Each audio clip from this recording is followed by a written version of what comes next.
Welcome back, true believers. Elite Legend back at you guys with another Marvel Legends retro card review.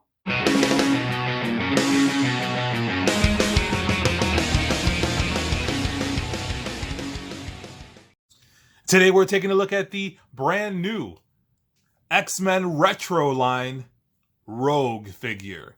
Rogue made her debut in 1981, same year that Elite Legend burst upon the scene in Earth's main timeline.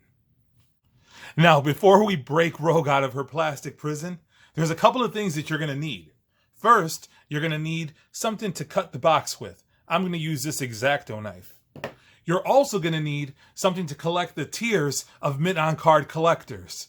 I'm using this Marvel coffee mug. So let's go ahead and break this bad bee out of the package.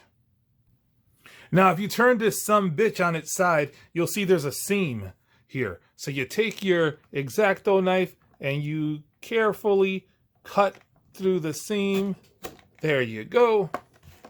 Then you go ahead on the other side and you want to make sure you get that same seam and you simply slice down. Now, I didn't watch where I was slicing, so I probably messed something up.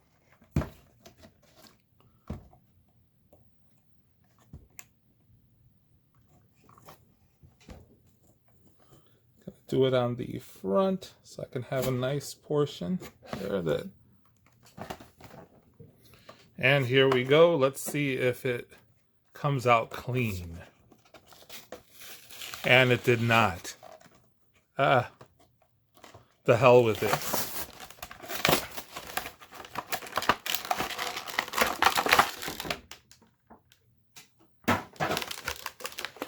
So here we see Rogue freed from her plastic prison. And a couple things that I wanted to point out first. Oh, sorry. That's something that we're not used to seeing on Marvel Legends. She comes with 2 additional hands, one holding a glove, the other one for her secret handshake with Gambit. Now, normally when I place a figure on the 360 display, I have them standing. The ankles on this figure made it nearly impossible to do that. So, now, we see her outfit, her classic green and yellow Jim Lee attire from the early 90s. Speaking of the early 90s, who remembers a lighter shade of brown? Well, speaking of lighter shades of brown, you see that the bomber jacket that Rogue is wearing is, in fact, a lighter shade of brown than the previous Juggernaut Wave Rogue. A tale of two rogues. Here we see the Juggernaut Wave on the left, and we see the retro card on the right. Let me know in the comments below who wins this matchup. Now we see the Juggernaut Wave Rogue on the left, the retro card Rogue on the right, brighter, more vibrant colors on the new retro card figure, which is fitting since this is supposed to be inspired by the animated series. And now we have the Diamond Select Rogue, came out a couple years ago, on the left, and we have the retro card on the right.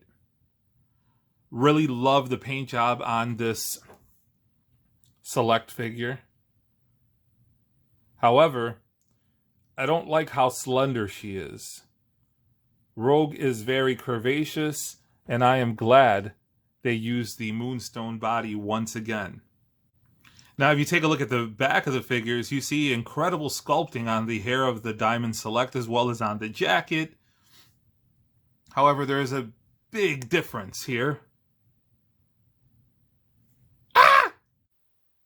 Now, I was able to get Rogue to stand, but we all know once that Henny hits, she's going to be toppling over. So let's get through this quickly.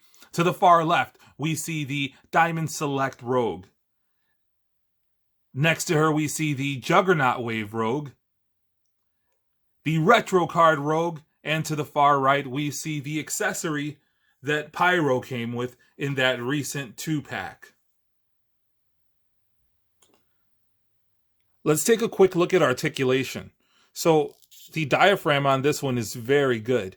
There's still no waist rotation. This is the same Moonstone body. leg kicks up this far. She does have the thigh rotation. She has a double jointed knee. She has ankle rockers. I do not want to articulate this because it will snap here. She has the wrist, the elbow. Again, it's pinless, but this is the same elbow that we received on the previous Juggernaut wave. So this isn't something that they're utilizing new technology for. The head doesn't move much because of the hair sculpt. And let's take a closer look at the face sculpt here. Very nice. I was lucky enough to get great paint sculpts, or great paint applications. Now here we see a cover of X-Men number 11 from 1992. This is the same head sculpt as the Juggernaut wave. However, the paint applications are different. And it's amazing what paint applications can do. I still personally prefer the Juggernaut wave scan. Call me old school. I like the hair sculpt on this one. But both are impressive sculpts. Speaking of an impressive sculpt, that belt is nice. Now, all the new rage is pinless technology. You see pins here. They don't bother me. You don't see pins here. Does it make the figure better? I don't know. I know what it does do. It makes it harder for customizers. And I know Hasbro doesn't care about us customizing, but just my 2 cents. And while we're talking about articulation, you see she has the single elbow. Marvel doesn't like doing double jointed elbows. We saw the Lady J figure does have double jointed elbows, but this Diamond Select figure has a double elbow, and I don't think it takes away from the sculpt at all. If you're going to waste money on tooling, I would prefer to do it on double jointed elbows for female figures rather than pinless technology. Again, my 2 cents. Elite Legend is going to start wrapping this bad boy up as we are approaching hazardous territory here in Chicago.